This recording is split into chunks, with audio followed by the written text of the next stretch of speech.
এমনও তো হতে পারে সে আজ আছে কাল নাও থাকতে পারে। আজকে আমি তোমাদের এমন একটি স্টোরি শোনাবো যেটা শুনে আমি নিজে চোখের পানি ধরে রাখতে পারিনি। আজকে এই স্টোরিটা লিখে পাঠিয়েছে ভাইয়াটার হয়ে আমি গল্পটা আপনাদের বলে শোনাবো। তো শুরু করি। বাহির থেকে আড্ডা দিয়ে বাসায় আসলাম। এমনিতে বাবা মা গ্রামে থাকে, চাকরির জন্য আমি শহরে করলো নিচে আই, তাও তুই করে। আমি বলছি কেন?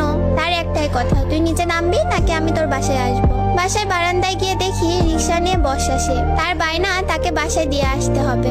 বললাম তুমি আগে কেন বলনি? তার এক কথা, নিচে নামবি না বাসায় ঢুকবো। বাসায় থেকে বের হওয়াটা সহজ নয়, কেননা বাড়িওয়ালা করার নির্দেশ রাত 11টার পর বাহিরে থাকতে পারবো না, আর থাকলেও গেট লক হয়ে যাবে, ঢুকতে পারবো না। যাই হোক, রাত বাজে 9টা, হাতে এখনো আরো 2 ঘন্টার সময়। বের হয়ে রিক্সায় উঠে তাকে তার বাসায় নামিয়ে দেয়, আর সে ততক্ষণ আমার কাঁধে মাথা রেখে তার স্বপ্নের কথা বলে যাচ্ছে। দেখতে দেখতে তার বাসার সামনে চলে আসলাম। পরের দিন কল, আজকে কি ঘুরতে বের হবা?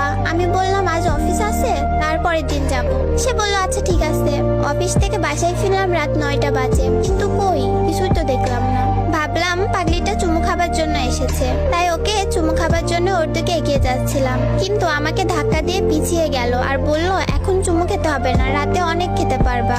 আমি বললাম রাতে অনেক খেতে পারবো মানে? সে বলল বান্ধবীর বাসায় থাকছে, সন্ধ্যা গড়িয়ে এলো, বুঝতেও পারলাম না। এবার তাকে তো তার বাসায় দিয়ে আসতে হবে, কিন্তু সে যেতে চাচ্ছে না, বলছে আরো কিছুক্ষণ একসাথে গল্প করবে। কিন্তু সন্ধ্যা গড়িয়ে এসেছে, তাই ওর বাসার দিকে রওনা হলাম। সারাটা পথ সে আমার হাত শক্ত করে ধরেছিল।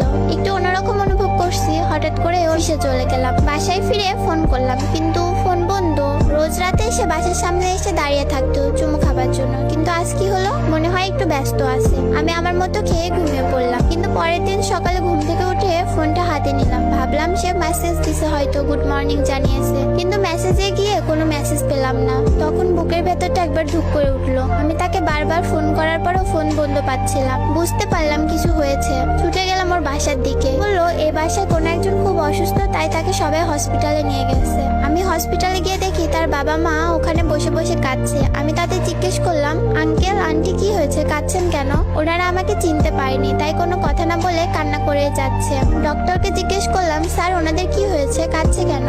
ডক্টর বলল ওনাদের মেয়ের ক্যান্সার ধরা পড়েছে। এই কথা শোনার পর আমার হাহাকারটা আরো বেড়ে গেল। আমি রুমের দরজার কাছ দিয়ে ভেতরে তাকালাম, ভেতরে আমার মানুষটা শুয়ে আছে। তখন খুব ইচ্ছা করছিল ভেতরে গিয়ে তাকে জড়িয়ে ধরতে, তার কপালে একটা চুমু খেতে, কিন্তু বাইরে ওর মা বাবা, তাই পারিনি। আমি আর কোথাও যাইনি তাকে ছেড়ে, যদি ওর কিছু হয়ে যায়। হসপিটালের বাইরেই অপেক্ষা করতে লাগলাম পাগলিটার জন্য, আর প্রার্থনা করতে লাগলাম আল্লাহ তুমি আমার ভালোবাসার মানুষটাকে আমার কাছে ফিরিয়ে দাও। সারাদিন ওখানেই কেটে গেল, কিছু খাইনি, কিছু খেতে পারছি না, খাবার গিলতেও পারি না। রাত হয়ে গেল, আমি তার রুমের সামনে বসে রইলাম। পরের দিন সকালে কোনো এক কান্নার শব্দে ঘুমটা ভেঙে গেল।